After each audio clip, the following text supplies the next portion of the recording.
We are so vulnerable, and we like to think that this is all permanent. I mean, you think about how ridiculous human beings are. We spend most of our lives accumulating stuff, trying to get status, trying to, fuck as many people as we can and get the biggest house. And meanwhile, there's rocks headed our way that are going 45,000 miles an hour that could exterminate 90% of the population instantaneously and completely erase every little bit of information we've ever accumulated. All the knowledge, all of our history, all of our understanding of physics, mathematics, the astronomy, everything. Gone. See ya. Goodbye. Welcome to being a fucking ape man again. Welcome to eating whatever the fuck you can get in your mouth and dying when you're 12. There was a natural disaster that was imminent, and it was headed our way, and only a few people knew about it. How much do you think they'd tell us? They wouldn't. No. Yeah. I wouldn't say a goddamn thing because we would go crazy. We'd wind up looting all the Targets. That's right. First thing, Target and Walmart. Smash it to the ground. I'm going to last Kmart. Starbucks. I look at these topics that we're into: cataclysms, Younger Dryas, lost ancient technology. Magnetic poles. That's the one thing. I would like to dive into that.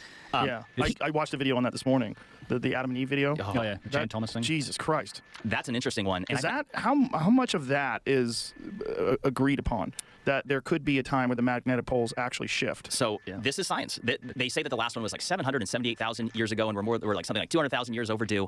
But the Adam and Eve story, the theory of that is that it happens in cycles of 6,500 years, and that it's a 90-degree flip. But 6 days later, or on the 7th day, it corrects itself. The planet flips, not just correct. It's a planet flip 90-degree, and that because of it, the Earth essentially does a standstill. The sun will basically stay in the same spot, causing heating like we've never experienced, and that the wind and the waters continue with their momentum because essentially the wind travels at approximately 1,000 miles an hour at the equator. So the theory is that when that event happens, it's going to be cataclysmic. And here's the wild thing: is that in that document it says a continental-sized tsunami being 2 miles high. Well, I showed you the Emikusi volcano in Africa in the Sahara, which is at 11,300 feet, that has salt as well as evidence of gastropods, sea life. That's 2 miles high. Yes, and I'm like, it would make a lot of sense. Like if you look at the Bible and involving like Revelations, and it's saying like 6 days. 6 days on the 7th day God rested. In that document it says 6 days things start simmering down a bit, and by day 7 things are starting over new. So what's the science behind this complete reversal of the magnetic poles? So real quick, this is the part that sets me off about this is that any article you ever read on this, it makes it crystal clear that this will not be apocalyptic.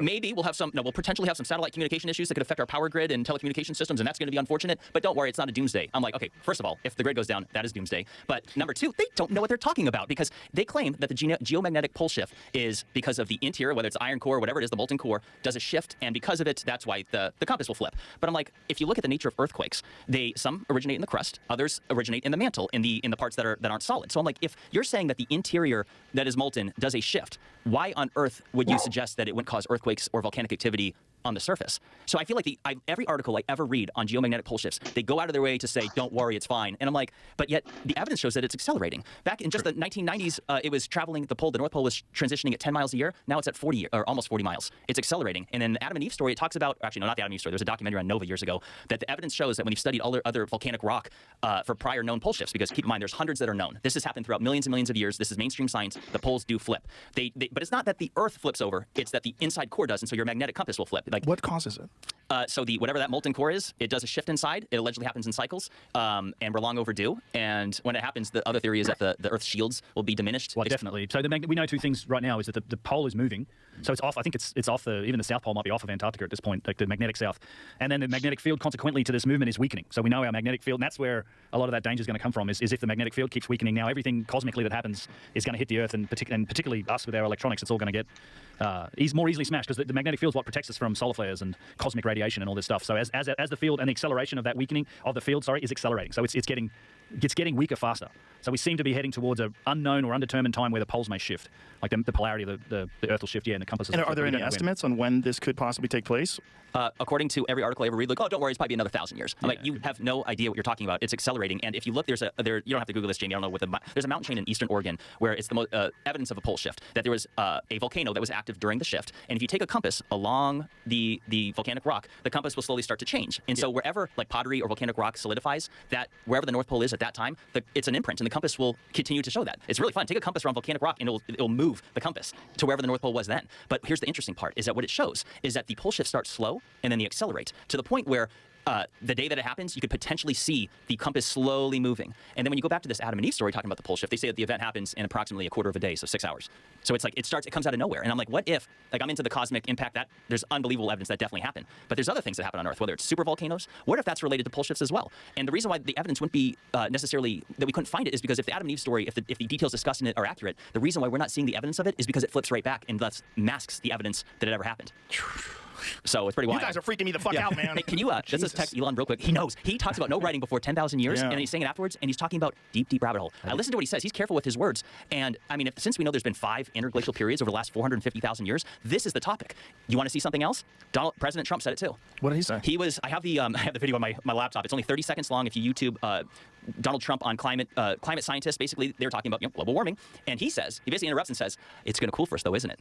And the scientist is like, "Oh, that's not what the evidence shows." And he kind of laughs. He goes, "I'm not so sure you know that." And I'm like, of course he would know. People are like, "Oh, Donald Trump's anti-science, he's stupid." I'm like, he didn't just pull that out of his ass. He was this saying when something. he was the president? Yes, this was just a few years ago. This is probably his last year of his term. I have the clip on my laptop. It's a 30-second clip, or maybe 20 seconds. He said, "It's going to cool for us though before, isn't it?" And I'm like, all about vegetation management. We're not going to succeed together protecting Californians. Okay, it'll start getting cooler. You just watch. I wish science agreed with you. Well, I don't think so. and I'm like, I look at what Musk is saying and this evidence of the pole shift. I think that the true data on Earth is that the Earth is cold most of the time. That right now we should be grateful that it's nice and cozy because we can live when it's warm. But I think that the data might indicate that Earth is cold more often than it's hot. Well, that's what Randall Carlson has said. And what Randall Carlson said that really freaked me out, he goes, global warming's not scary. He goes, global cooling. That's what's really scary. But we're so concerned with our own guilt and impact because of industrialized society and what sort of impact we're having on the climate and the earth and our air. And then there's this narrative that just gets repeated over and over and over again, this fear-mongering, and everyone gets freaked out. It's not to say that we aren't polluting. We certainly are. Not to say that we shouldn't improve. We certainly should. Sure. Yep. But if the fucking magnetic poles might shift and we might get hit by a giant rock from space, we might have bigger problems. Yeah. And we're going to be concentrating on nonsense, which is really par for the course with human beings. We're going to be concentrating on these things that we're really not going to fix over the short term when something might happen that it makes all of it a moot point. This is what the doomsday people say. Were you going to say something? Yeah, I was just going to say, like, that's the analogy is a great one that from my friend George Howard says. It's like we're sitting in a car arguing about what channel the radio's tuned to, but the car's sitting on a train track, right? And the train's coming eventually because the climate change that we're going to get from catastrophic impact or any of these other events that inject kind of energy in from the exterior system. I mean, just all of this current discussion pales into nothing. And then there's super volcanoes too, which happen all the time. What about Yellowstone? Yellowstone's overdue. Yellowstone is a continent killer. Yeah. I mean, we have no safeguards in place. There's no... We're lucky that the last essentially 10,000 years, with a couple of little blips, things like Burkle Crater, we've had really calm, pleasant weather for most of it. I mean, that's why our civilization has risen. Because if you look at the temperature record and the swings from cold to even colder and back again, I mean, it's up and down. There was all sorts of nasty things happening, more than 10,000 years ago. And ever since then, it's this pretty straight line. It's the reason that we're a civilization now. And because we think in such short-term time frames, human lifetimes, or even just a couple hundred years, we just ignore that stuff. But if you extend the timeline out far enough, these things are going to happen again. And we should probably be a bit more conscious of them. And that's the threat.